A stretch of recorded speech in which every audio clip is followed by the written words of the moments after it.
Shalom Israël, c'est Joshua de la tribu de Benjamin, attaché à la maison de Judas. Aujourd'hui, le titre de la leçon, c'est Béni le Dieu de Sem. Béni le Dieu de Sem. Donc, avant de commencer, je tiens à vous rappeler, si vous n'avez pas vu la leçon Nos ancêtres les Israélites, c'est bien que vous faites la leçon Nos ancêtres les Israélites en premier et que vous la comprenez.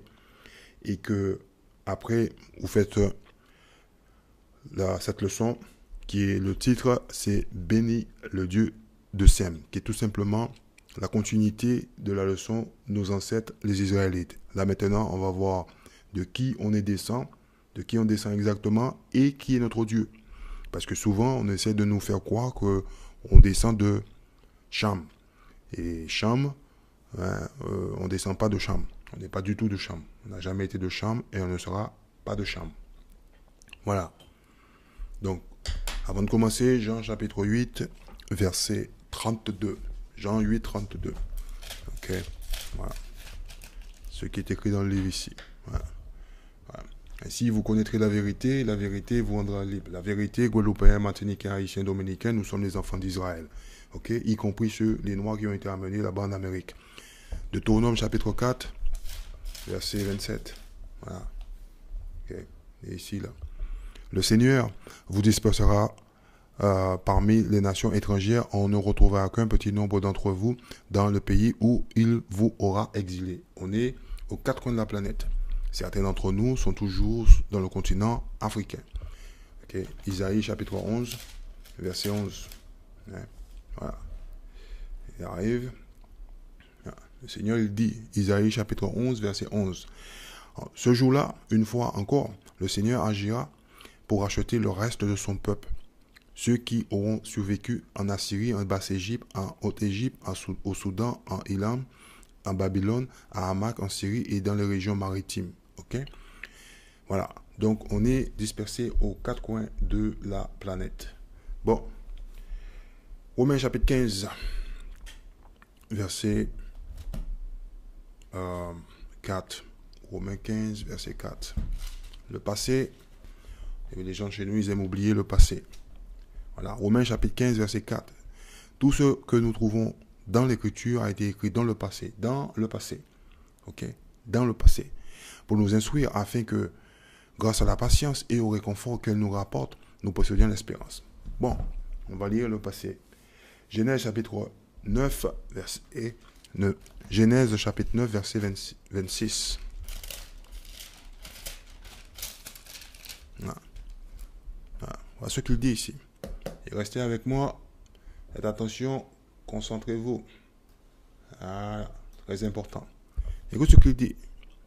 Genèse chapitre 9, verset 26. Pardon. Ici. Ici. Il dit, puis il ajouta, béni soit le Seigneur, le Dieu de Sem. Ok. Que Canaan soit l'esclave de Sem. Bon. Il dit, béni le Dieu de Sem. Pour comprendre la Bible, il faut appliquer la règle d'Isaïe, chapitre 28, verset 10. Okay? Il faut ordonner loi sur loi sur loi, règle sur règle, ou ligne sur ligne, okay? Ou ligne sur ligne, ou un peu ici, dans l'Ancien Testament, un peu là, Nouveau Testament. Okay? C'est cette règle-là qu'il faut appliquer. Donc on va l'appliquer. Luc chapitre 1, verset 68. Écoute ce qu'il dit. Ce qu'il dit ici. Hein? Il dit, Luc chapitre 1, verset 68, il dit, loué soit le Seigneur, le Dieu du peuple d'Israël, parce qu'il est intervenu en faveur de son peuple. Il l'a délivré. Voilà. Premier roi, chapitre 1, verset 48. Premier roi, chapitre 1, verset 48. On va prendre, l'amener. Premier roi, Premier roi, 48. Alors, on va souligner ici. On va aller ici. Voilà. Voilà. Premier roi, chapitre 1, verset 48. Et a déclaré, je remercie le Seigneur, le Dieu d'Israël, qui m'a donné aujourd'hui un successeur et qui surtout m'a permis de vivre cet événement. De qui il parle? De David. Okay? qui a vu Salomon, ok, asseoir à sa place. Donc, dans l'Ancien Testament, ici, voilà, il dit, Genèse chapitre 9, verset 26, il dit, le Dieu de Sem. Il est le Dieu de Sem. Hein? Et quand on lit le reste des livres, il dit, le Dieu d'Israël. Alors, on va comprendre pourquoi il dit le Dieu de Sem. Hein? Voilà, vous allez le voir et vous allez comprendre. Parce que nous, on n'est pas de la nation de Cham, on n'est pas de descendants de Cham. Bon, Genèse chapitre 6, et on va lire le verset 1. Genèse 6 verset 1. On va attaquer directement, verset 7. Genèse chapitre 6, verset 7. Ah, on va lire ici, on va commencer ici. Il se dit, il faut que je balaie de la terre les hommes que j'ai créés et même les animaux, grands ou petits, et les oiseaux, je regrette vraiment de les avoir faits. Dieu, il dit, regrette d'avoir fait cela. Ok. Mais Noé bénéficiait de la bienveillance du Seigneur. La bienveillance, c'est la grâce du Seigneur. Ok. C'est de ceux qui bénéficiaient. Verset 9. Voici l'histoire de Noé qui était père de 3 fils, Sem, Cham et Japhet. Tout le monde connaît cette histoire. Tout le monde connaît cette histoire. Voilà. Tout le monde connaît cette histoire-là. Hein? Donc, on va l'accélérer un petit peu. Seul parmi ses contemporains. Le mot contemporain ici veut dire génération. Hein? Monsieur Leblanc, il a fait une chose qui est bien.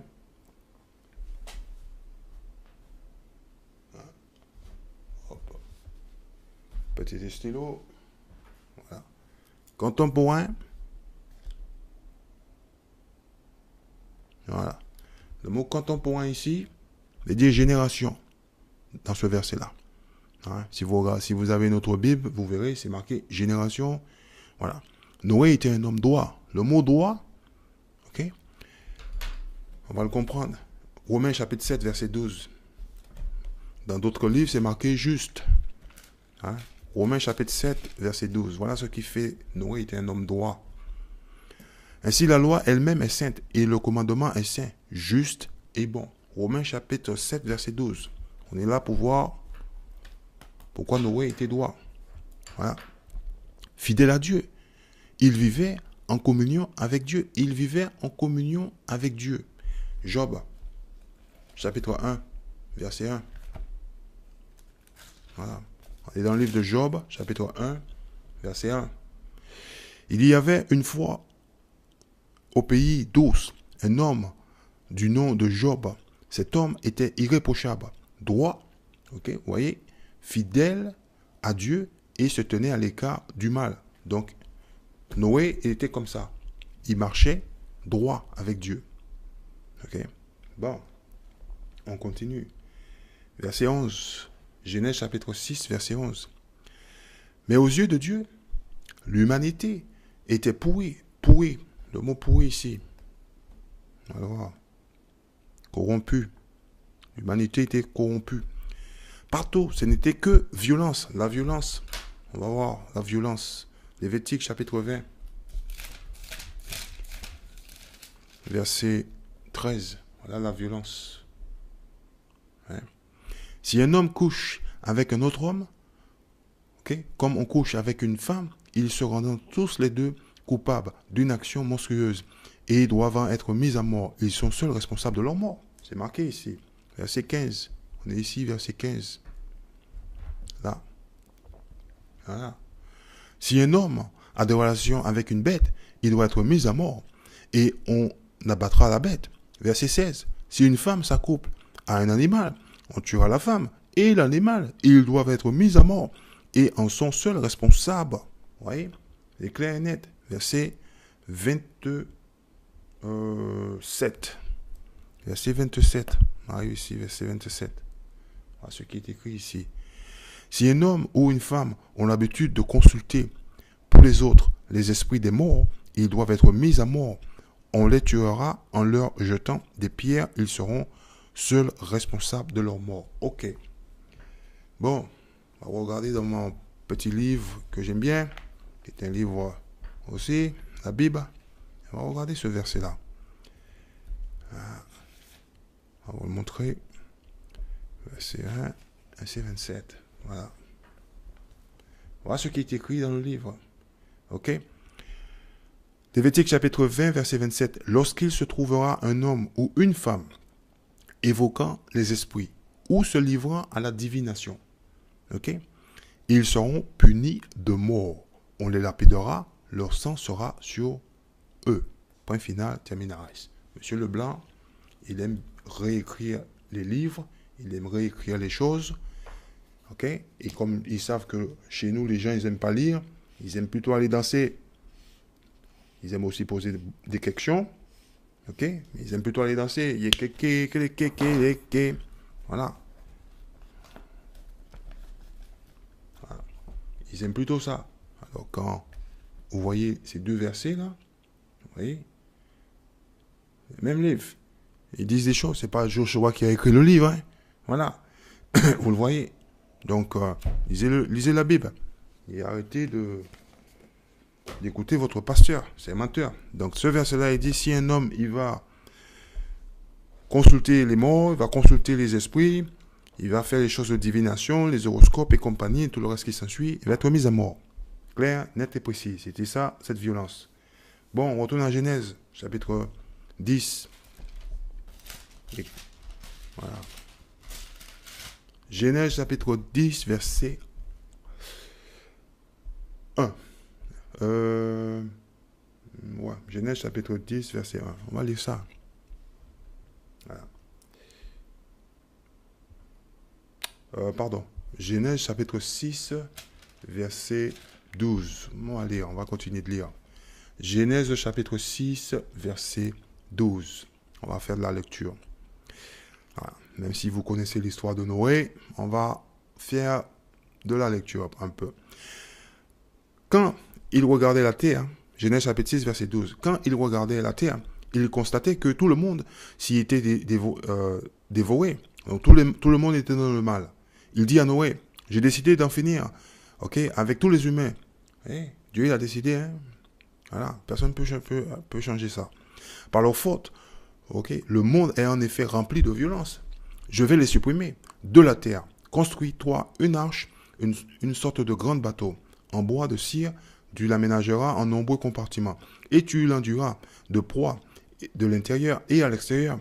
Voici comment tu la feras. Elle devra avoir 150 mètres de long, 25 de large et 15 de haut. Tu la muneras d'un toit et tu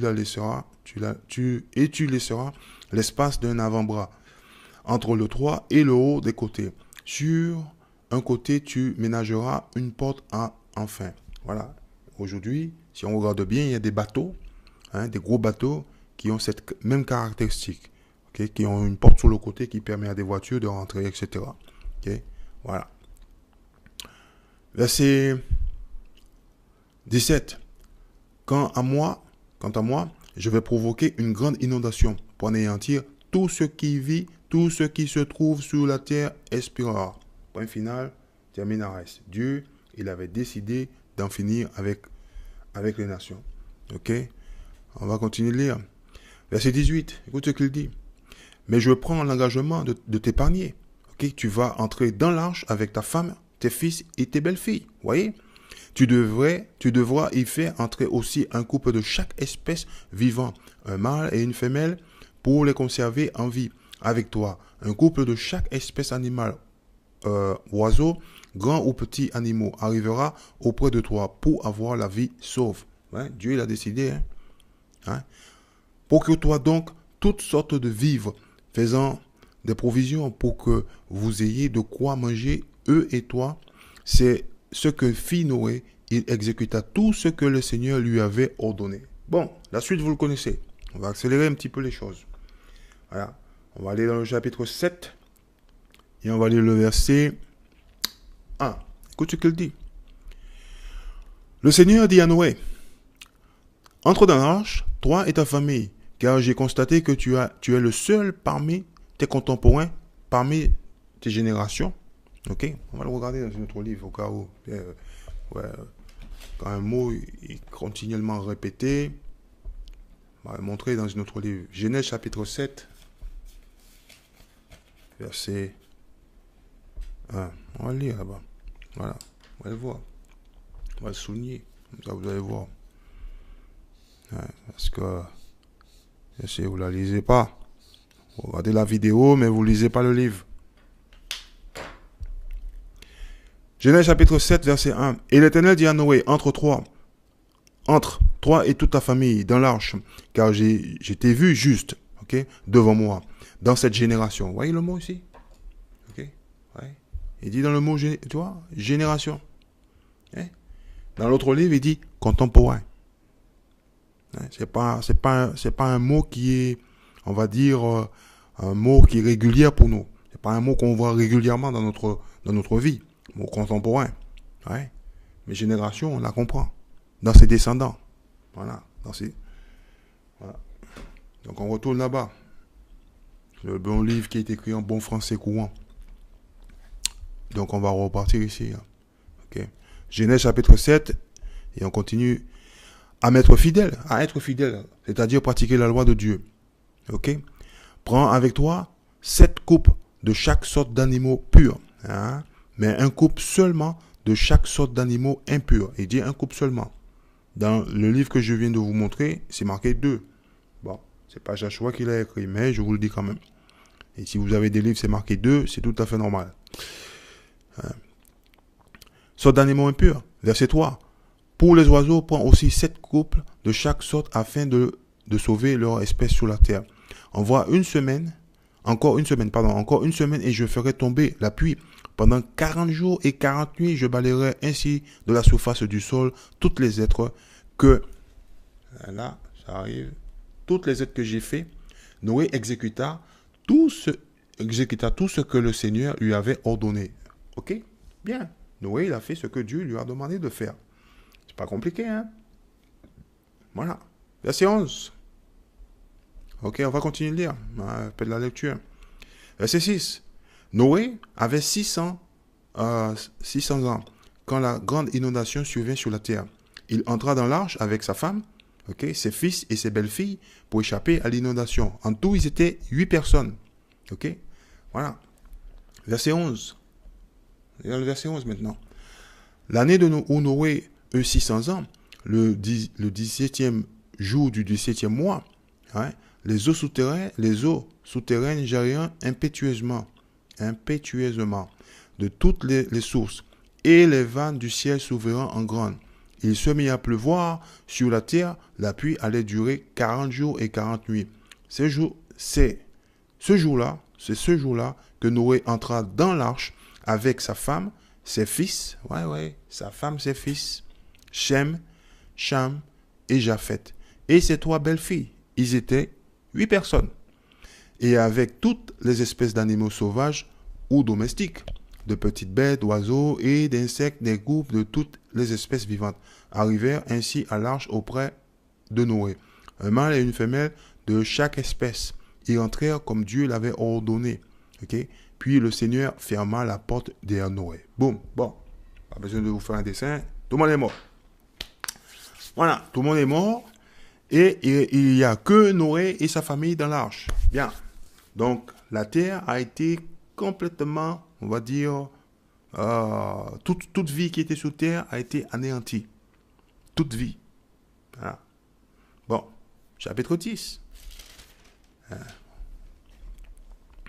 Et on va lire le verset 1. Genèse chapitre 10, verset 1. Hein? Après la grande inondation, les fils de Noé, Shem, Cham et Japheth, eurent des fils. Voici la liste de leurs descendants. Okay? Fils de Japheth. Fils de Japheth. Il est ici. Gomer, Magog, Madai, Javan, Tubal, Méchec et Tiras. Ça, ce sont les fils de Japheth. Là, on va au verset 6. Verset 6. Ok. Fils de Cham, Couche et Mizraïm, Pout et Canaan. Ok. Il a eu des enfants. après. Bien. Voilà. Eh bien, on va continuer. Genèse chapitre 11.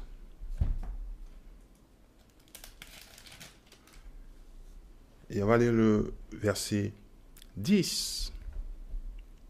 Genèse chapitre 11, verset 10. Voilà. Vous voyez? Vous voyez? Liste des patriarches de Sem à Abraham. Ok? On n'est pas descendant de Cham comme prétend l'Église catholique. Tout cela vous dire, oui, on est de Cham, on vient d'Afrique. Non, on n'est pas Cham. Cham, ce sont les Africains. Nous, on n'est pas Africains. Ok? Et en plus, c'est pas marqué l'Afrique. Ok? Parce qu'ils n'ont jamais appelé leur terre l'Afrique. Ok? Voilà. L'Égypte était appelée Mizraïm. Ils nommaient leur terre après leur nom. Donc, ils n'ont jamais appelé leurs habitants l'Afrique. Hein? Voilà. Donc, vous voyez, c'est dans le livre. Liste des patriarches de Sem à Abraham. Hein? Bon. On va lire le verset 10. Genèse chapitre 11, verset 10. Voici la liste des descendants de Sem. Sem avait 100 ans quand il eut un fils à Parsax, 2 ans après la grande inondation. Ouais. Voilà. On va aller directement dans le verset qui nous concerne. Hein, parce que là, il faut lire toute la lecture. Pour ça, je ne vous cache pas le livre, vous pouvez le lire. Marqué dans le livre. Quand les gens disent vous êtes descendant de Cham, on n'est pas de Cham, nous. Vous êtes capable de prouver qui vous êtes dans la Bible. Hein? Voilà. Laisse ceux qui nous ont mis en esclavage nous enseigner la Bible. Un problème là. Genèse chapitre 11, verset 27. Voici la liste des descendants de Terah, père d'Abraham. Nahor et Haran. Haran eut un fils, Lot. Ok? Voilà. Vous voyez, c'est dedans. On va continuer de lire. Verset 28. Et mourut du vivant de son père, Terah, au pays où il était né. Oui, où il était né. Os en Chaldée. Abraham épousa Saraï. Oui. Abraham épousa Saraï. Oui. Là, vous avez intérêt à vous retenir ce nom-là. Hein? Et Nahor épousa Milka, fille de Haran. Haran était aussi le père d'Isca. Saraï n'avait pas d'enfant. Ouais, Saraï n'avait pas d'enfant. Elle était stérile. Voilà. Elle était stérile. Hein? Oui. Donc, on va arriver à Genèse chapitre 12 et on va lire le verset 1. Genèse chapitre 12, verset 1. Avant de finir, on finit le verset 31. Pardon. Terah emmena son fils Abram et son petit-fils Lot. Fils de Haran, il emmena aussi sa belle-fille Saraï, femme d'Abram. Il quitta avec eux Os en Chaldée, okay, pour aller au pays. Hein, pour aller au pays, c'est marqué le reste ici. Pour aller au pays de Canaan, il voyageait jusqu'à Haran et il s'y installait après avoir vécu 205 ans. Terah mourut à Haran. Genèse chapitre 12, verset 1. Le Seigneur dit à Abraham, quitte ton pays, ta parenté et ta maison de ton père, et va dans le pays que je te montrerai. Okay? Voilà, pas compliqué. Verset 10. Hein? On est au verset 10, chapitre 12, verset 10. Écoute ce qu'il dit.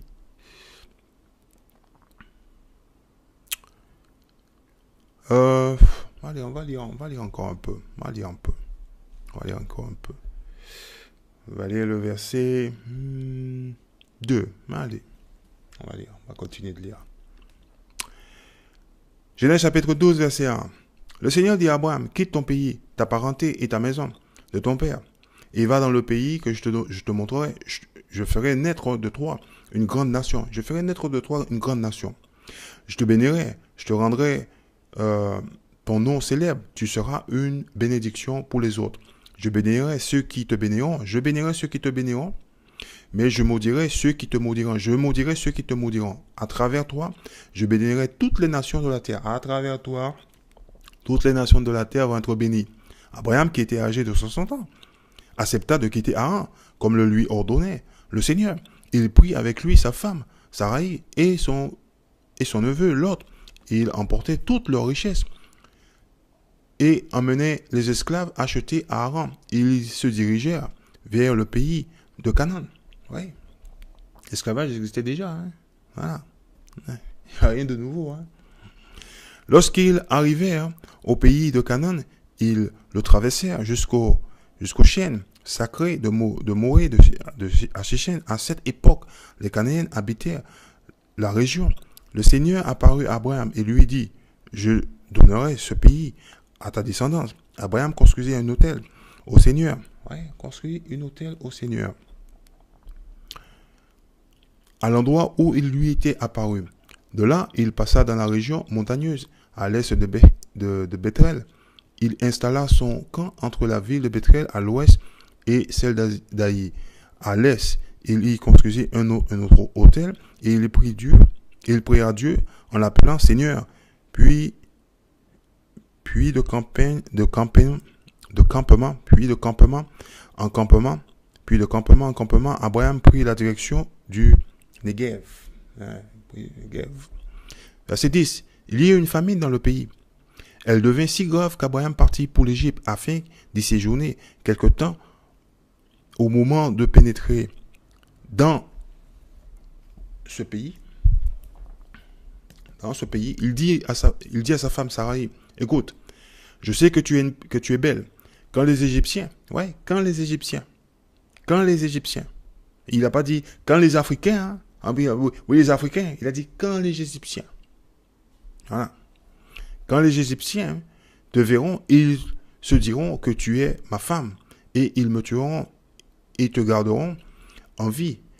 Dis-leur donc que tu es ma soeur. Dis-leur donc que tu es ma soeur. Ok? Afin qu'on me traite bien à cause de toi, ainsi j'aurai la vie sauve grâce à toi. Lorsque Abraham arriva en Égypte, les Égyptiens remarquèrent que sa femme était très belle. Les officiers du Pharaon la virent et virent son éloge. Alors maître, on amena la femme au palais du roi. Oui, une belle femme est amenée au palais du roi. Pas les hommes, hein, attention. Hein.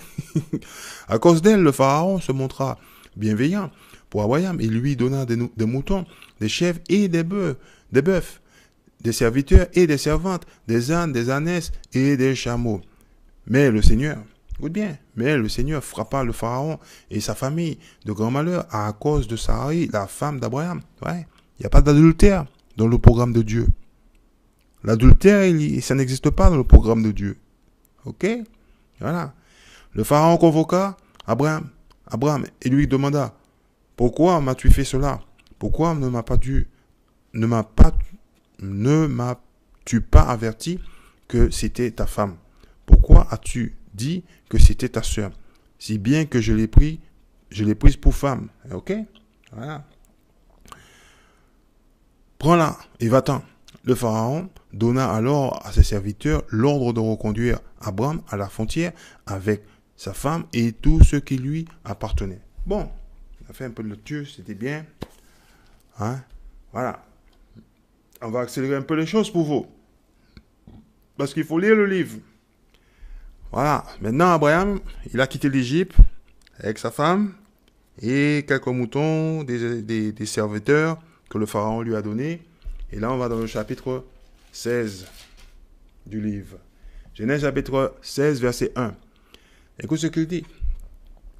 Sarai, la femme d'Abraham, ne lui avait pas donné d'enfant, mais elle avait une esclave égyptienne. Elle avait une esclave égyptienne. Ok? Nommée Agar. Sarai dit à son mari, tu vois, le Seigneur m'a empêché d'avoir des enfants. Je pourrais peut-être avoir un fils grâce à mon esclave. Passe la nuit avec elle. Abraham accepta la proposition de Sarai. Sarai prit alors son esclave, Agar, et la donna comme femme à Abraham. Son mari, il y avait 10 ans qu'Abraham habitait le pays de Canaan. Voyez? Bon. Verset 11.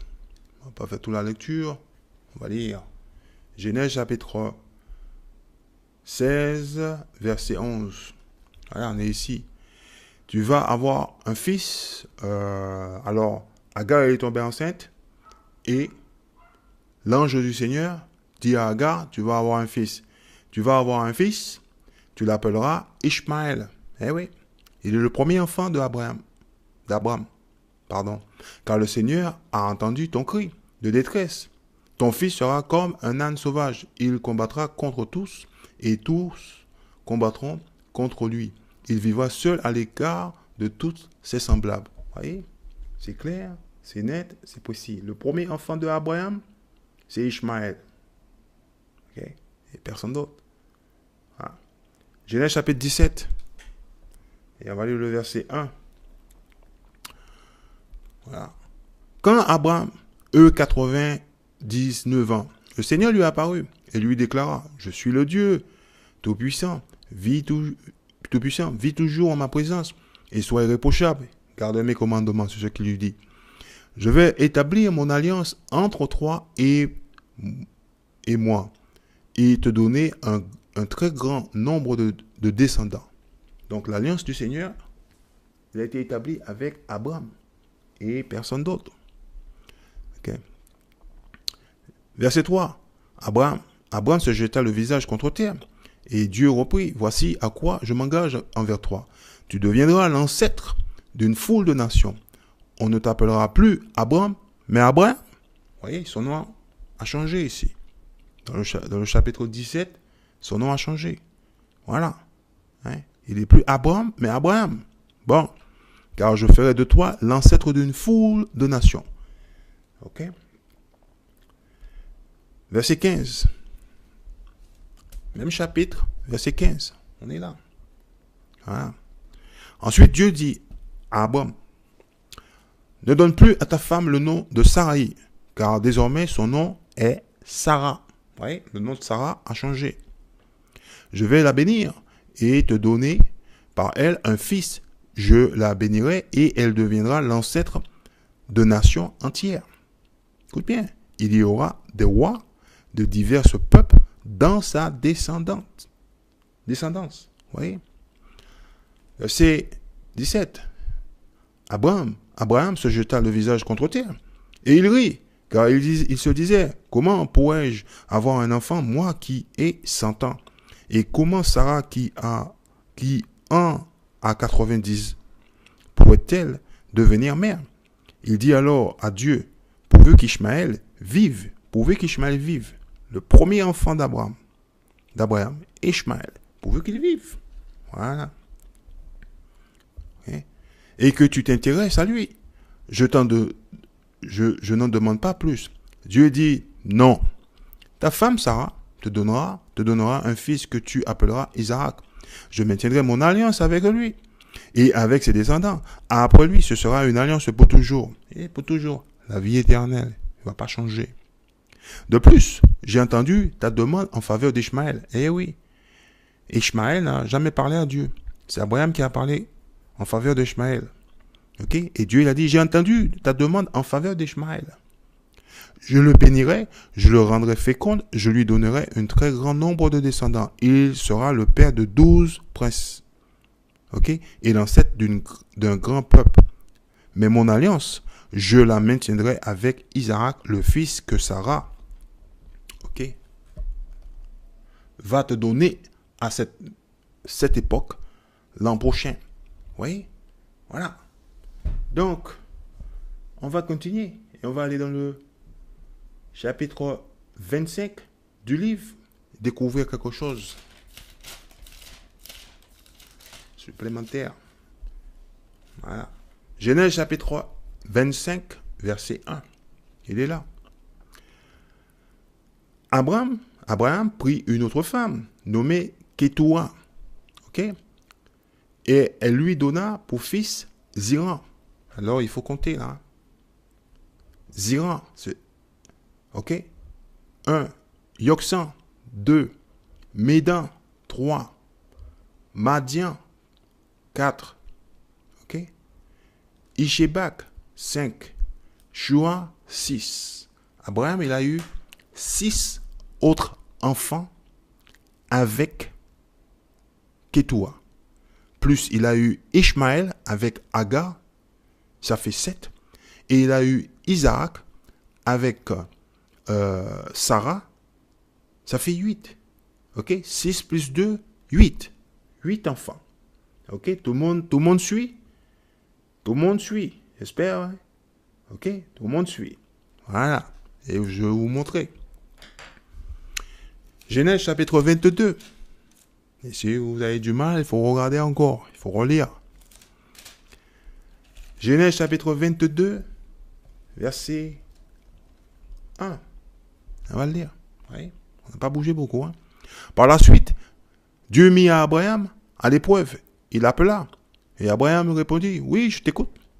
Dieu reprit, prends ton fils, Isaac, ton fils unique.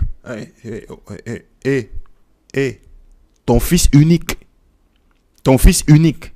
Mais dans l'écriture, on découvre qu'Abraham, il a eu Ishmaël, son premier. Après, il a eu Kétora. Hein, il a eu Isaac, Kétora. Et avec Kétora, il en a eu 6. Ça fait 6 plus 2, 8. Et Dieu dit, oh, prends ton fils Isaac, ton fils unique que tu aimes. Hein? Va, tu aimes tant, va dans le pays de Moria, sur une montagne, que je t'indiquerai. Et là, offre-le-moi en sacrifice. Voilà. Point final, terminaris. Donc, les autres fils d'Abraham ne comptent pas pour Dieu. Ok? Ils ne comptent pas pour lui. Chapitre 25. Et on va lire le reste pour vous. Hein? Chapitre 25, verset 5. Vous voyez, la Bible, c'est pas vous asseyez, vous la lisez, comme votre pasteur, il vous la montre. Ah, il faut lire dans le contexte là. Vous voyez, on passe d'un livre à un autre en avance, en recul pour comprendre ce qui se passe. Parce que le livre n'est pas écrit en ordre chronologique. Ok? Ouais, je ne savais pas aussi comment il fallait le lire au départ. Maintenant, je le sais. Ok? Et ceux qui nous ont mis en esclavage, ils nous ont appris à lire, ok, cette façon-là qui n'est pas la bonne. Ok? Voilà. Genèse chapitre 25, verset 5. Écoute ce qu'il dit. Abraham laissa à Isaac tout ce qui lui appartenait de son vivant. Il avait fait des cadeaux aux fils de ses épouses, ok, de second rang. Ok? Rappelez-vous-en bien. Agar, c'est une esclave égyptienne, ok, que Sarah lui a donnée pour avoir un enfant de cette esclave. Ok? Parce que Sarah était stérile. Et quand Dieu est venu, il a béni Sarah, ok? Elle a permis à Sarah d'avoir un enfant. Sarah, quand elle est décédée, hein, il a pris une autre femme, Kétoua. De Kétoua, il a eu 6 autres enfants. Voilà. Mais Dieu ne les reconnaît pas. Alors voilà ce qui se passe ici, là. Ok? De son vivant, il avait fait des cadeaux aux fils de ses épouses de second rang. C'était des épouses de second rang. Sarah était son épouse principale. Ok? Avant de les envoyer loin de son fils Isaac. Donc, il les avait séparés. Il leur a donné des cadeaux aux autres enfants, les 7. Il les a envoyés très loin de son fils Isaac, le fils qu'il aime tant. Voilà. Dans un pays orient. Bon, voilà. Maintenant, vous savez ça. On va lire Genèse chapitre 25. Et verset... on va lire 20. Parce qu'on va voir. Hein? Verset 20. Genèse chapitre 25. Verset 20. Voilà. On arrive là. À l'âge de 40 ans. On va lire verset 19, pardon. Verset 19. Voici l'histoire d'Isaac. Hein? Voici l'histoire d'Isaac. Isaac était fils d'Abraham. À l'âge de 40 ans, il avait épousé Rebecca, sœur de Laban, et fille de Bethuel, un araméen de haute Mésopotamie. Mais Rebecca ne lui donnait pas d'enfant. Ouais, Rebecca ne lui donnait pas d'enfant. Alors Isaac supplia le Seigneur en faveur de sa femme. Le Seigneur écouta sa prière et Rebecca devint enceinte.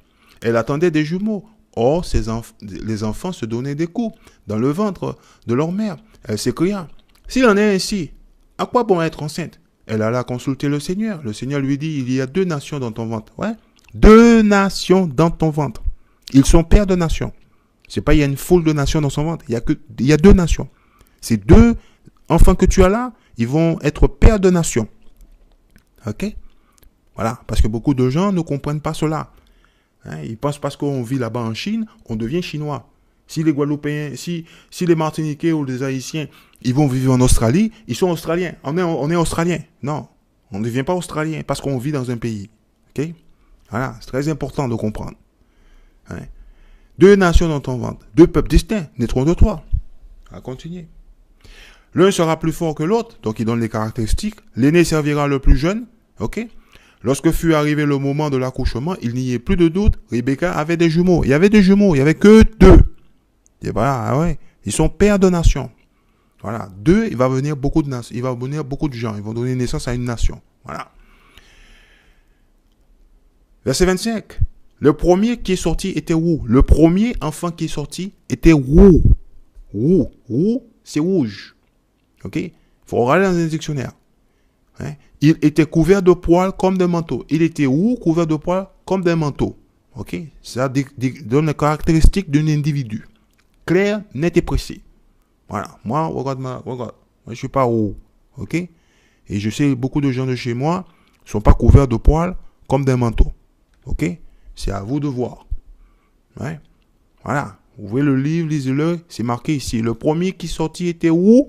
Il était couvert de poils comme d'un manteau. Ok? Voilà. Voilà. Faut arrêter de se mentir à soi. Et on l'appela Isso. Son nom, c'est Isso. Ok? Son nom, c'est Isso. Voilà. Après lui sortit son frère. Sa main tenait le talon de Jacob. C'est pas. Ouais, sa main tenait le talon d'Isso, pardon. Après lui sortit son frère et sa main tenait le talon d'Isso. Et on l'appela Jacob. Isaac avait 60 ans à leur naissance. Voyez? Donc, Isso et Jacob étaient nés. Bien. On va continuer de lire.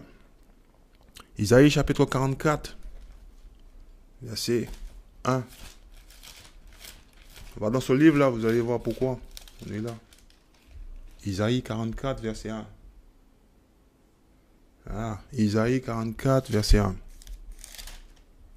Voilà. On est là.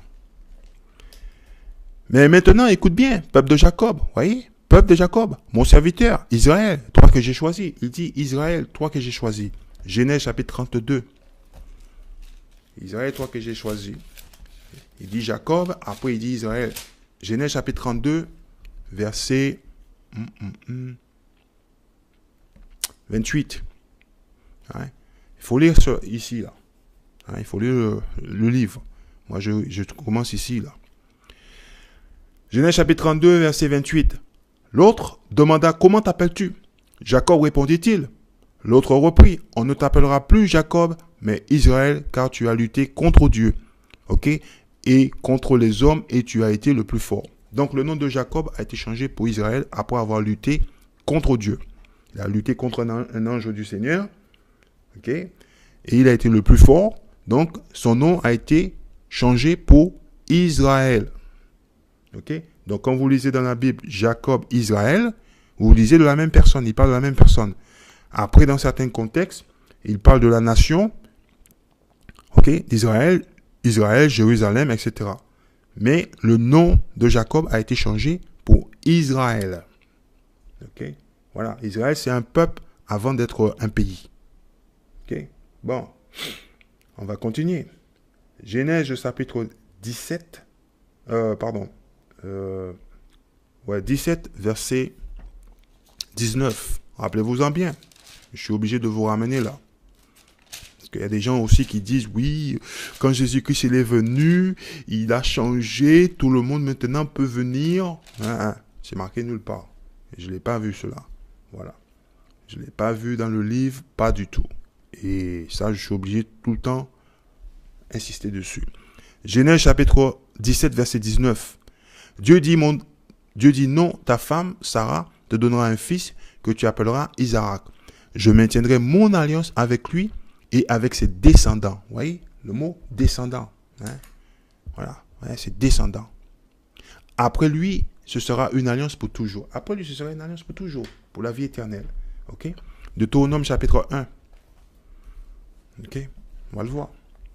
Verset 1. Ce livre apporte le discours que Moïse adressa à tous les Israélites, à tous les descendants de Jacob. Ok?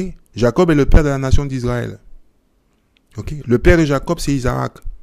Le père de Isaac, c'est Abraham. Ok? Il y a une liste de générations.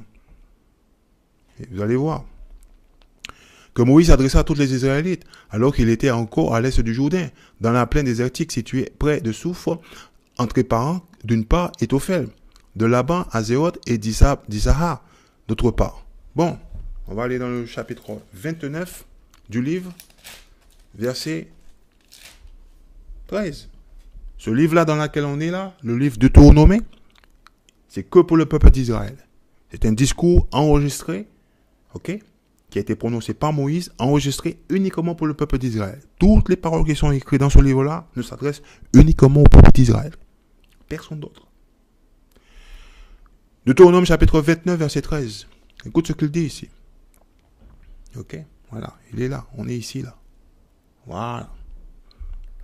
Cette alliance que je vous propose et que je vous invite à confirmer solennellement n'est pas valable pour vous uniquement. Oui, n'est pas valable uniquement pour vous.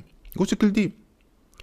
Elle concerne non seulement tout homme présent en ce moment, maintenant, ok, présent en ce moment, même devant le Seigneur, ok, ce moment, même devant le Seigneur, notre Dieu, mais aussi tous nos descendants, ok, on produit des enfants. C'est pour ça qu'on se marie, on produit des enfants, ok, et cette alliance qu'on a eue avec Dieu, on la passe à nos enfants.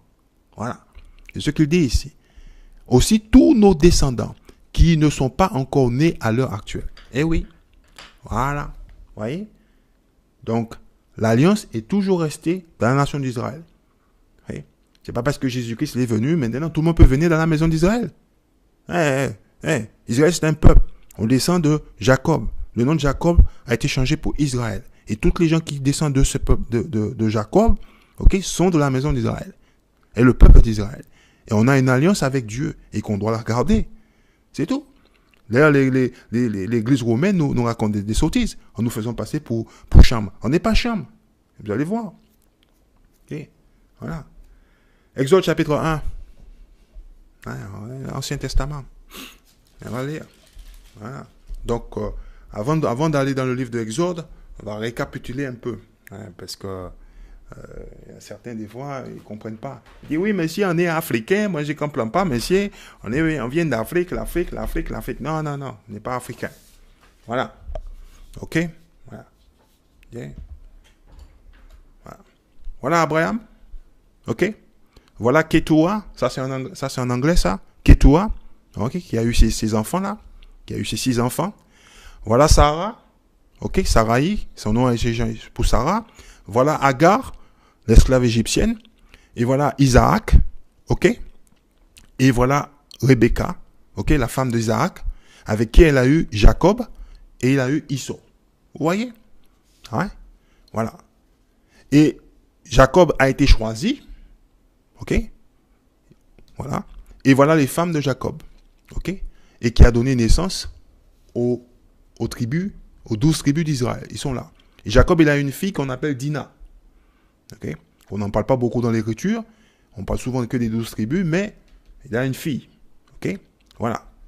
Donc, il y a Gad, Assé, Rouben, Siméon, Lévi, Judas, Issachar, Zébulon, Joseph, Benjamin, Dan et Naphtali. Voilà les 12 tribus d'Israël. Ils sont marqués là. OK? Hein? Les 12, OK, fils de Israël. Voilà. Donc, quand on est descendant de ces gens-là, on a le nom d'Israël. L'alliance a été passée avec le peuple d'Israël et personne d'autre. Nous, en l'église romaine, nous dit non, oui, voilà, oui, vous êtes de Cham. Non, on n'est pas de Cham, non. On n'a jamais été Cham. OK? Il faut lire le livre de Deutéronome, chapitre 28, pour comprendre 28 de 15 à 68, qui on est. Et comme je vous ai dit, si vous n'avez pas regardé la vidéo Nos ancêtres les Israélites, je vous invite à le regarder, à l'étudier. OK? Et après, regardez celui-là. Il ne faut pas que regarder la vidéo, il faut lire le livre. Hein? Voilà. Donc, voilà les 12 tribus d'Israël. Joseph, qui était gouverneur en Égypte, ok, il a épousé une Égyptienne, il a donné naissance à Ephraim et Manassé. Et ces deux tribus ont été rattachées à la nation d'Israël. Parce que lui, il est le père de ces deux-là. Voilà. Hein, c'est ce qu'il disait. Je ne passe pas on va le lire encore. Ah oui, on va le lire. Parce que certains, ils ne comprennent pas. Ah, moi, je ne comprends pas, monsieur. Moi, mon pasteur, il chante, il nous donne la musique, je ne comprends pas. Deutéronome chapitre 29, verset 13. On va le lire encore. Voilà. Verset 14, on va lire ici, verset 14. Deutéronome chapitre 29, verset 14. Deutéronome 29, verset 14. Ok, mais vous pouvez commencer à 13. On va lire 13. Cette alliance que je vous propose et que je vous invite à confirmer solennellement n'est pas valable pour vous uniquement. Ok, elle concerne non seulement tout homme présent en ce moment même, devant le Seigneur, notre Dieu, mais aussi tous nos descendants qui ne sont pas encore nés à l'heure actuelle. Voilà. Ok, ouais, les enfants de Joseph. Ok, ces deux-là ont été rattachés à la maison d'Israël. Ok, voilà. Mais Joseph était déjà en Égypte bien avant que les tribus arrivent. Et c'est ce qu'on va lire dans le livre de Exode. Bon, alors beaucoup de gens, ils ne comprennent pas cela. Moi, j'ai un dictionnaire sur Internet. Je regarde dans les dictionnaires, je ne vais pas m'acheter tous les dictionnaires du monde. Ok, moi, j'ai un dictionnaire dans mon téléphone. Quand je ne comprends pas un mot, ben, je regarde dans le dictionnaire. Il y a des mots qui ne sont pas familiers, qui ne sont pas des mots, on va dire, familiers pour les Guadeloupéens, les Martiniquais, les Haïtiens, les Dominicains. Il ne suffit pas d'ouvrir le livre et le lire. Il y a un mot, tu ne comprends pas, tu t'arrêtes. Je vais regarder qu'est-ce que ça veut dire ce mot. Ce n'est pas un mot qui est régulier dans ton vocabulaire. Ce n'est pas un mot que tu vois tous les jours. Le mot ancêtre, tout le monde dit, ouais, ancêtre. Oui, mon ancêtre. Mais les gens, ils ne comprennent pas. L'ancêtre, voilà ce qu'il dit. Celui de qui l'on descend par son père. Celui de qui l'on descend par son père. Qui est notre père? Jacob est notre père. Mais qui est le père de Jacob? Isaac est le père de Jacob. Et qui est le père d'Isaac? Abraham est le père. On a ce qu'on appelle une génération. Ou une lignée, si vous préférez. Ok? Les gens, ils oublient cela. Et si on va en Afrique ou on va en Chine, peu importe où on va, à partir du moment où on sait qui on est, on reste toujours la même. On ne va pas changer. On ne va pas devenir quelqu'un d'autre. Bon, j'espère que vous l'avez compris. On va le voir. Avant de partir, je vais vous amener dans ce livre. Ok?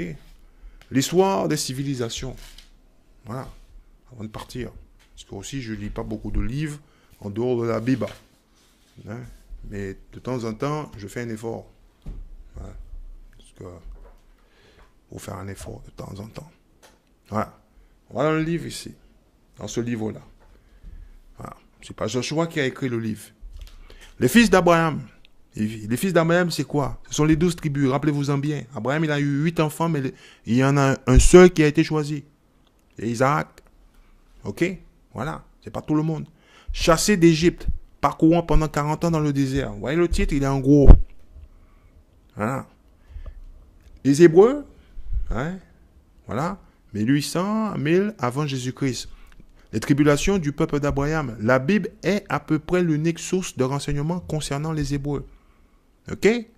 Vers le début du deuxième millénaire avant notre ère, la tribu sémite, ouais, sémite d'Abraham quitte la Chaldée. Abraham, c'est une sémite. Il est dans la génération de Sem. Voilà pourquoi il dit sémite dans le livre. Monsieur Leblanc le sait. Et puis, nous, on va à l'église, on écoute ce que disent les gens, on ne lit pas le livre. Et c'est marqué dans le livre clair. Voilà. Genèse chapitre 11, verset 10. Voilà. C'est marqué juste là. Liste des patriarches de Sem à Abraham. Abraham, il est dans la lignée de Sem. Ok? Noah, il a eu 3 fils. Japhet, Cham et Sem. Boum, on est là. Ok? On descend de lui. Le père de Isaac, c'est Abraham. Ok? Le père de Jacob, ok, c'est Isaac. On est dans cette descendante. Ok? Et le blanc, il le sait. Il l'a mis dans le livre, là. Voilà. Il l'a mis ici, là, dans le livre. Ok? La tribu sémite d'Abraham. quittent la Chaldée pour aller vers le nord, parcourant ensuite le monde de Palestine. Vous voyez?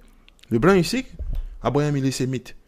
Et pas seulement Abraham, mais Ishmaël est sémite. Isso est sémite. Hein? Alors, on se réveille un peu. Y compris Lot, qui a eu des enfants, ok, Ammon et Moab, sont sémites. Ils sont la même famille. Bon. On va aller dans le livre de Exode, chapitre 1, et on va lire le verset 1. Voilà. Pour un peu clarifier cela, parce qu'il y a beaucoup de gens, on est africain. Non, on n'a jamais été. Voilà. Les Israélites, esclaves en Égypte. Vous voyez? On est allé dans une terre qui n'est pas la nôtre.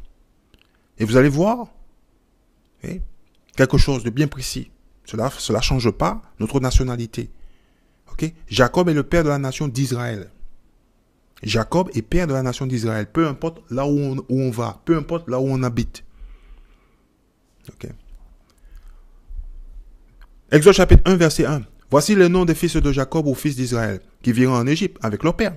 Ruben, Siméon, Lévi, Juda, Issachar, Zabulon, Benjamin, Dan, Nephtali, Gad et Asser. Chacun était accompagné de sa famille. En tout, les descendants de Jacob étaient, les descendants de Jacob. Ok? Les descendants de Jacob. Vous voyez? Voilà, c'est ses fils, c'est ses descendants. Les descendants de Jacob étaient alors au nombre de 70. Joseph, son autre fils, était déjà en Égypte. Vous pouvez lire ça dans le livre de la Genèse. Plus tard, Joseph mourut aussi que ses frères. Et toute cette génération. Eh oui, toute cette génération. Par la suite, les Israélites eurent tant d'enfants. Par la suite, les Israélites eurent tant d'enfants. Eux, ils ont eu les enfants en Égypte. Et qu'ils devinrent extrêmement nombreux et très forts, le pays en fut rempli. Eh oui, le pays en fut rempli. Se reproduisait. Où ils ont eu ces enfants? En Égypte. On va continuer de voir. Toujours dans la Bible. On va voir. On va arriver. Un nouveau roi. Ok, verset 8. Un nouveau roi commença à régner sur l'Égypte. Eh oui. Mais il ne savait rien de Joseph. Ok, il ne savait pas ce que Joseph avait fait pour l'Égypte. Ok, c'est ce qu'il déclare l'Écriture. Mais en réalité, c'est pas vrai. Ok, il avait pas de respect pour Joseph. C'est tout. Il dit à son peuple, voyez les Israélites. Il dit à son peuple, voyez les Israélites. Rappelez-vous-en bien. Les Israélites sont venus en Égypte, ils étaient que 70. Après, la terre en Égypte était remplie avec eux. Il dit pas, voyez les Égyptiens. Il dit, voyez les Israélites. On est en 2017, il y a des gens qui ont du mal encore à comprendre cela.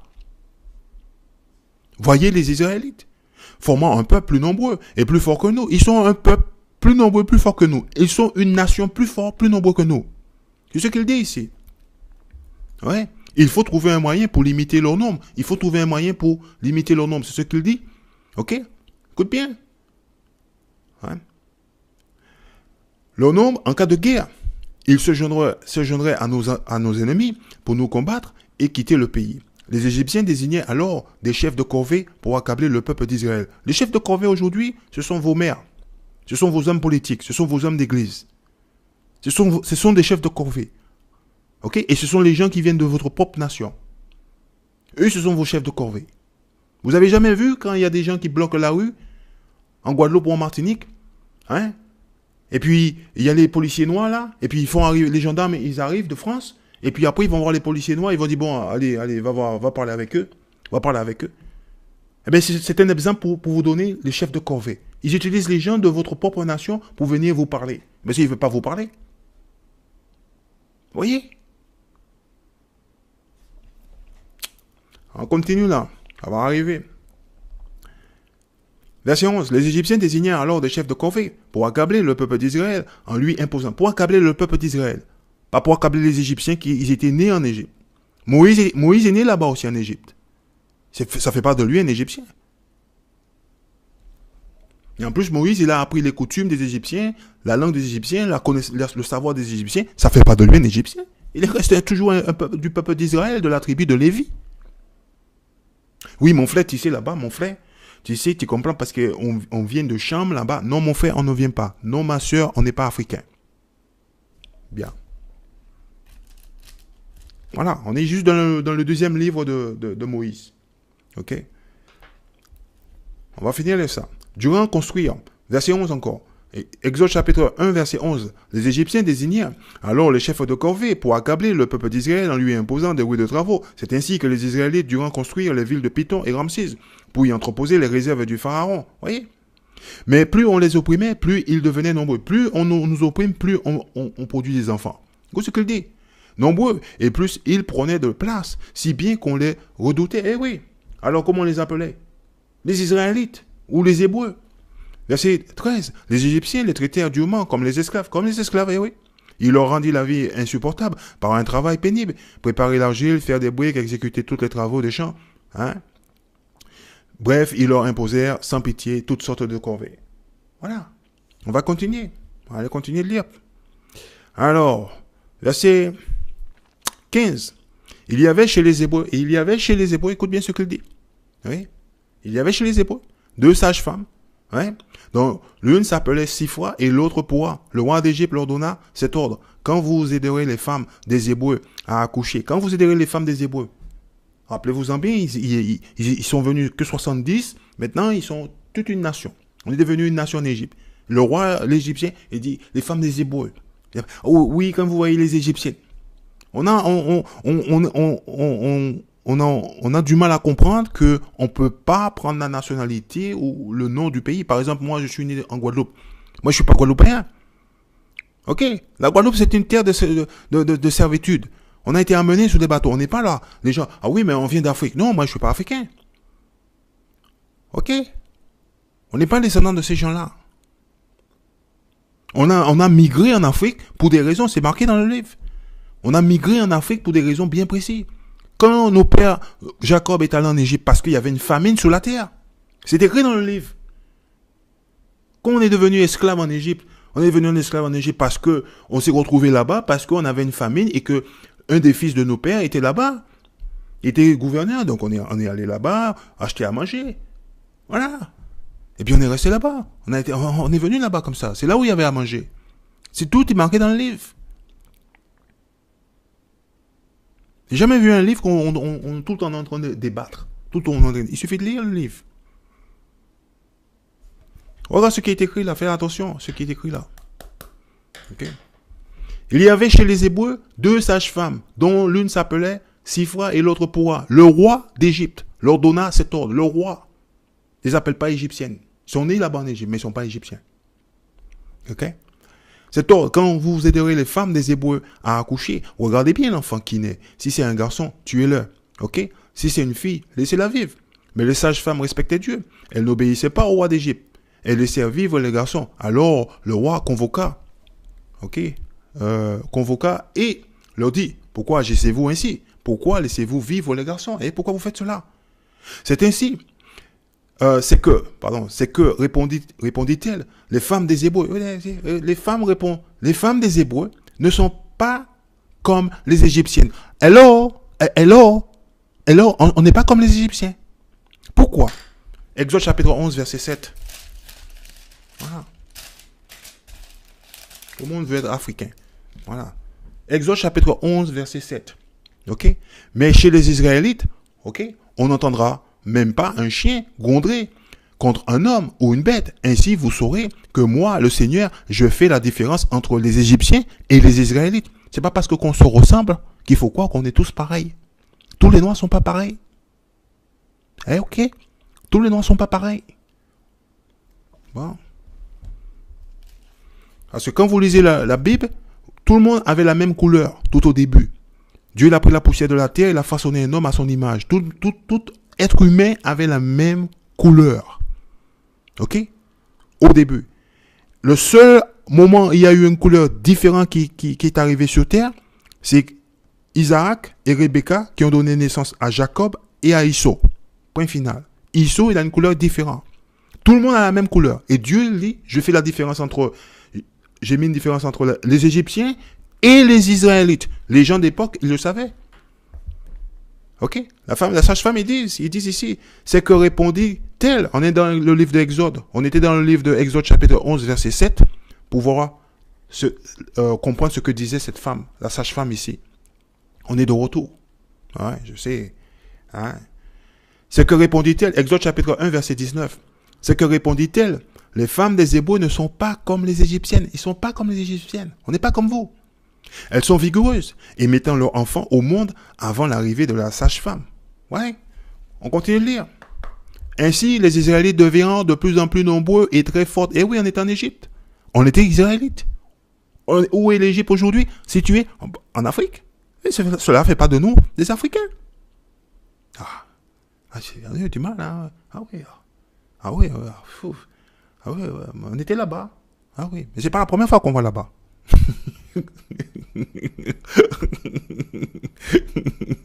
Ok? On était là-bas. Ok? Et l'Afrique, il est mentionné nulle part ici. Ok, allez, on continue. Et je vais vous montrer aussi avec quelqu'un d'autre là-bas aussi. Ainsi, les Israélites devinrent de plus en plus nombreux et très forts. Et Dieu accorda ses bienfaits aux sages-femmes en leur donnant des descendants parce qu'elles lui avaient obéi. Alors le Pharaon ordonna à tout son peuple jeter dans le Nil tout garçon hébreu. Où ils étaient nés où? Ils étaient nés en Égypte. Et cela faisait pas d'eux un Égyptien. Ils étaient des Hébreux.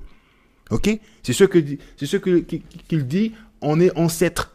Hein, les ancêtres, voilà. On est ancêtres. Voilà le mot ancêtre, vous l'avez oublié.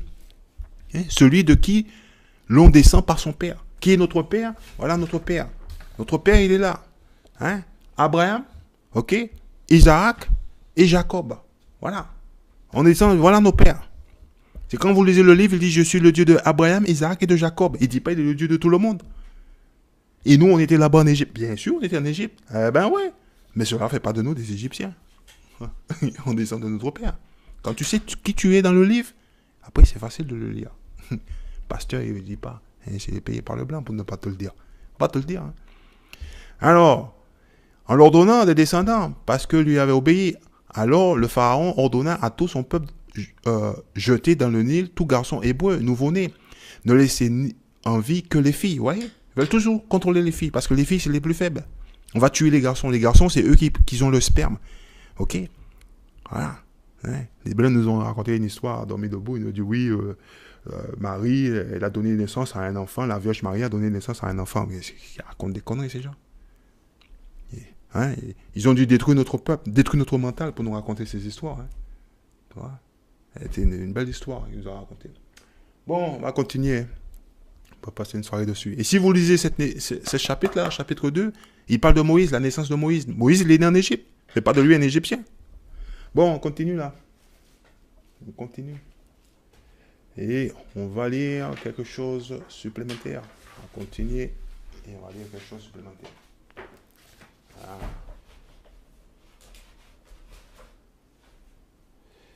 On va lire. Continuer.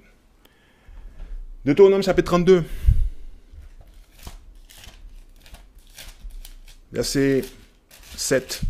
Chez nous, en Guadeloupe, on a tendance à oublier. Martinique, en Guyane, ok, les gens de chez nous, ils ont tendance à oublier qui ils sont. Deutéronome chapitre 32, verset 7. Pensez aux jours d'autrefois. Renoncez, remontez le cours des années. Demandez à vos parents et aux vieillards de vous raconter le passé. Eh bien oui, on demande à nos parents de nous raconter le passé. Le passé des Guadeloupéens, des Martiniquais, des Haïtiens, des Dominicains, des Guyanais commence avec l'esclavage. Ok, c'est ça notre passé. C'est là où on peut remonter. Deutéronome chapitre 28, verset 48. Ok, voilà. Ce livre-là, vous devez la connaître par cœur pour pouvoir la comprendre. C'est un livre que vous devez apprendre. Vous devez lire le livre, méditer dessus. Voilà. Verset 32. Hein? Sous vos yeux, okay, vos fils et vos filles seront livrés comme esclaves à des étrangers. Vous vous fatiguerez à guetter leur retour, okay, à longueur de journée. Et vous ne pourrez pas l'obtenir. Eh oui. Voilà. À qui cela est arrivé? Aux Guadeloupéens, aux Martiniquais, aux Haïtiens, aux Dominicains et au peuple noir qui a été amené sur les bateaux d'Amérique, y compris les habitants d'origine d'Amérique du Nord, d'Amérique centrale, d'Amérique du Sud et tout le peuple qui habitait, okay, dans les îles caribéennes. Il y en a beaucoup qui ont été mis à mort par les conquistadors. Okay? Verset 41. Écoute ce qu'il dit. Vous mettrez au monde des fils et des filles, hein, mais vous ne pourrez pas les garder près de vous, car ils seront emmenés en exil. En exil, ok, verset 32 nous l'explique clairement. Ok, sous vos yeux, vos fils et vos filles seront livrés comme esclaves. Ils ont été livrés comme esclaves à des étrangers, eh oui. Hein? Vous vous fatiguerez à guetter leur retour à longueur de journée et vous ne pourrez pas l'obtenir. C'est pas compliqué, c'est marqué dans le livre là. Verset 48.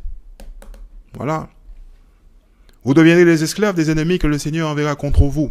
Ok? C'est le Seigneur qui envoie l'ennemi contre nous. Vous aurez faim. Lorsqu'on a faim, on va chez Carrefour. On va chez Prisonier, on va chez Monoprix. Ok? On va chez Koa. On va dans tous les magasins. On ne possède rien ici. Hein? Et soif. Si on ne paye pas la facture d'eau, ils nous coupent l'eau. Ok? Et vous serez nus lorsqu'on a besoin des habits. On va chez qui? On va chez notre ennemi. On ne possède pas de magasin. On ne produit pas les habits. C'est pas marqué ici? Et privé de tout ce dont nous avons besoin. Permis de conduire, certificat de naissance, certificat de décès, un travail, l'éducation, etc. On va chez qui? On va chez notre ennemi. Le Seigneur placera un joug de fer sur vos épaules. Eh oui, il dit le Seigneur, il placera un joug de fer sur notre cou, jusqu'à temps qu'on soit exterminé. Ok? C'est pas qu'on est mort physiquement, mais on se souvient plus de qui on est. Ces gens-là nous racontent des histoires à dormir debout. Oui, on descend de chambre. Non, on descend pas de chambre.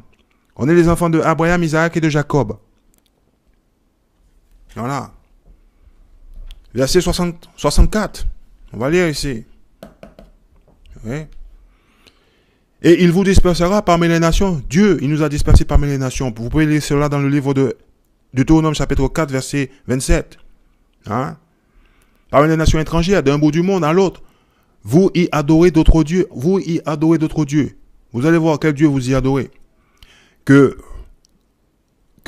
ni vous, ni vos ancêtres n'auraient connu des statues de bois. Quand tu vas à l'église des Blancs, tu adores les statues de bois. Ok? Ou de pierre quand tu te convertis à l'islam. Voilà. Verset 68. C'est le seul registre que nous avons, Guadeloupéens, Martiniquais, Haïtiens, Dominicains, pour prouver qui on est. Le livre que vous avez à la maison, que vous jouez à la religion, c'est le livre de nos ancêtres. Ce livre-là nous a été transmis par Moïse à notre peuple. Ok? C'est notre propre livre, notre propre histoire qu'on est en train de lire dans le livre. Verset 68. Le Seigneur vous ramènera par bateau en Égypte. Si vous ne savez pas la définition du mot Égypte, c'est Exode chapitre 20, verset 2, il vous le dit. Souvenez-vous-en bien. On va le lire. Il y a des nouveaux là.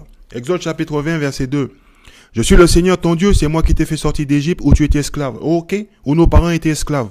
Rappelez-vous-en bien dans le chapitre 1 de Exode, quand nos pères sont arrivés en Égypte, ok? Et puis, quand on a commencé à se multiplier, les Égyptiens nous ont mis en esclavage. Et le Seigneur, lui, il est venu nous faire sortir d'Égypte. Et là, cette fois-ci, il dit, le Seigneur vous ramènera par bateau en Égypte, par bateau en Égypte. L'Égypte est synonyme d'esclavage. Qui est allé en esclavage sur des bateaux? Les Noirs, les Guadeloupéens, Martiniquais, Haïtiens, Dominicains. Hein, c'est notre histoire, on n'a pas à avoir honte. Notre histoire, elle est biblique. Ok? Le livre que vous avez à la main et vous jouez à la religion. Il vous fera retourner dans le pays dont je vous ai dit, hein? Pourtant, vous ne le verrez plus là-bas. On n'a jamais revu notre terre natale. Ah, ok? On n'a jamais revu notre terre natale. On n'a jamais revu notre terre natale. Ok? Réveillez-vous, hein? Voilà. Vous ne verrez plus là-bas, hommes et femmes. Vous essayez de vous vendre à vos ennemis. On n'a pas essayé de se vendre à notre ennemi. Joël chapitre 3, verset 6 nous l'explique clair. On a été vendu aux enfants des Grecs comme esclaves, mais personne ne voudra vous acheter. Personne ne voudra vous acheter. Ok? Personne ne voudra vous acheter. Personne ne voudra vous libérer. Alors, il faut un petit peu réfléchir et lire le livre correctement. Vous avez le livre à la maison, il faut la lire. Bon. Luc chapitre 21. Parce que moi, j'ai une de mes sœurs qui m'a dit, oui, voilà mon frère, tu regardes là-bas sur l'internet et il parle on vient d'Afrique. Non, on ne vient pas d'Afrique. On n'est pas africain. Voilà. Luc chapitre 21, verset 20. Ouais, voilà. Jésus annonce la destruction de Jérusalem. Voilà. Écoute ce qu'il dit. Quand vous verrez Jérusalem encerclée par des armées, vous saurez à ce moment-là qu'elle sera bientôt détruite. Alors, ceux qui seront en Judée devront s'enfuir vers les montagnes. Vers les montagnes. Vers les montagnes. C'est quelle montagne? Où se trouve la montagne? Il a dit vers les montagnes. Quelle montagne? Ok? Vous voyez? Vers les montagnes. Quelle montagne on doit aller? Ah oui, c'était une parabole. Jésus parlait d'une parabole. Stop. Matthieu chapitre 2, verset 1. Matthieu chapitre 2, verset 1. On va lire. Ouais.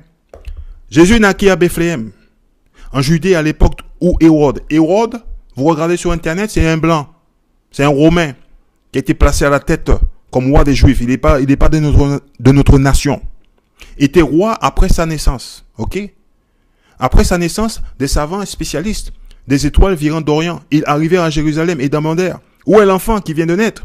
Le roi des Juifs. Il dit le roi des Juifs qui vient de naître. Qui vient de naître? Jésus. Nous avons vu son étoile apparaître en Orient et nous sommes venus l'adorer. Eh oui, on est venus l'adorer. C'est ce qui déclare l'Écriture. Pas Joshua. Écoute ce qu'il dit. On va aller dans le verset 13. Vous pouvez lire le chapitre. Moi, je ne le cache pas. Il est là. Je ne suis pas votre pasteur. Voilà. Verset 13 nous le dit. Matthieu chapitre 2, verset 13. Quand les savants furent partis, un ange du Seigneur apparut à Joseph dans un rêve et il lui dit, debout, prends-toi l'enfant et sa mère et fuis en Égypte. Et fuis en Égypte. Reste-y jusqu'à ce que je te dise de revenir, car Hérode va rechercher l'enfant pour le faire mourir. Alors, quand on lit dans Luc, chapitre 21, ici, dans le verset 21, ici, il dit alors, ok, Luc chapitre 21, verset 21, alors ceux qui seront en Judée devront s'enfuir vers les montagnes, il dit l'Égypte.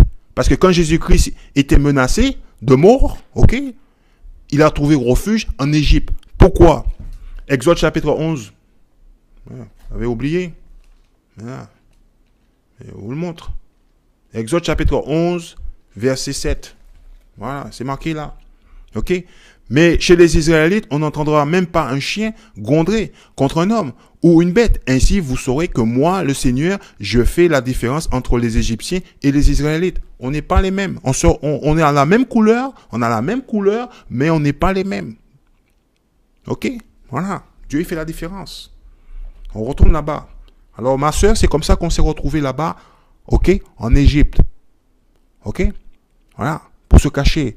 On est allé là-bas pour la nourriture. La montagne là-bas, il fait référence, c'est l'Afrique. Hein? L'Égypte, il est en Afrique.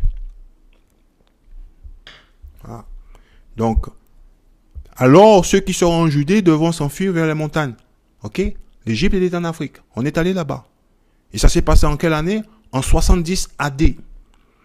Titus et Vespasien sont venus détruire Jérusalem. C'est de ça parle, la destruction de Jérusalem. Le peuple que nous sommes. Et vous allez voir. Ceux qui seront à l'intérieur de Jérusalem devront s'éloigner. Et ceux qui seront dans les campagnes ne devront pas entrer dans la ville. Car ce seront le jour du jugement où se réalisera tout ce que déclarant les Écritures. C'est les Écritures qui le déclarent. C'est une prophétie. Quel malheur ce sera en ce jour-là pour les femmes enceintes et pour celles qui allaiteront, car il y aura une grande détresse dans ce pays. Et la colère de Dieu se manifestera contre ce peuple. Ok? Ils seront tués par l'épée. Ils seront emmenés prisonniers. Vous voyez le mot? Prisonniers? Écoute bien, prisonniers. Parmi toutes les nations. Et les païens piétineront Jérusalem jusqu'à ce que le temps qui leur est accordé soit écoulé. Oh oh. On va le voir dans mon petit livre préféré là. C'est ça qu'il faut lire. Hein. Bon, arrêtez, écoutez ce que disent les gens. Hein. Faut lire le livre.